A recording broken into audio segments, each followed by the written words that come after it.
Thank you, Madam Acting Deputy President. Not enough dispatchable power. That's what's causing electricity price spikes, rising prices and the prospect of blackouts this summer.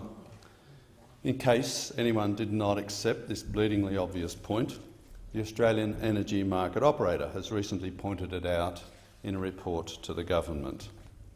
And what has caused this insufficient dispatchable power is decades of government penalties, threats and bans against the only forms of affordable, dispatchable power available, power from fossil fuels and nuclear power.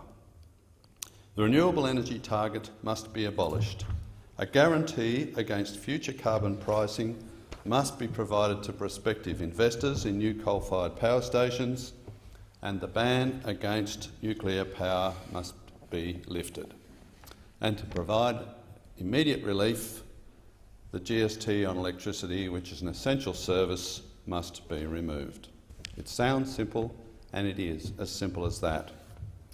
The urgency of this call to action cannot be exaggerated.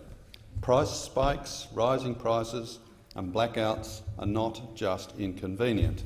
They are job-destroying and life-threatening. A similar story applies to natural gas. Gas supplies or gas prices have jumped despite our rich gas supplies, which are stuck in the ground due to evidence-free state bans and the Commonwealth Government's unwillingness to coerce these states to lift these bans. Instead, we see the government fiddle at the edges. It calls electricity companies into a room and tells them to write letters to their customers. It calls gas companies into a room to tell them to divert gas to domestic markets, even if this means reneging on gas export contracts. And it introduces bills like the bill before us today. It's the Competition and Consumer Amendment, Abolition of Limited Merits Review Bill 2017. This bill removes the right to have reviewed the decisions by the Australian Energy Market Regulator regarding the price of energy transmission.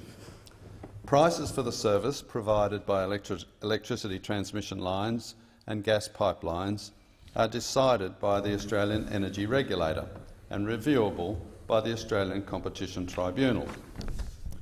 The government has identified no flaw in the method used by the Australian Competition Tribunal to review the price regulation decisions of the Australian Energy Regulator.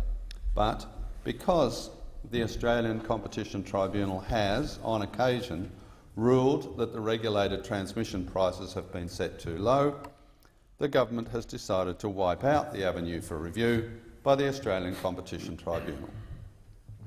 This preference for regulating transmission prices below what a review might consider appropriate may suppress electricity and gas prices in the immediate term, and this is surely the government's motivation in introducing this bill. But it risks delivering unreasonably low returns to businesses that have invested in transmission capacity. This will wipe out incentives to invest in expanding transmission capacity, leading to reduced transmission capacity, less reliable supply and higher prices for years to come. It's robbing energy users to provide some brief relief now. The government can and must do better than this. I oppose this bill and call on the government to free up the future supply of electricity and gas instead. Thank you, Senator Leyonhjelm. Senator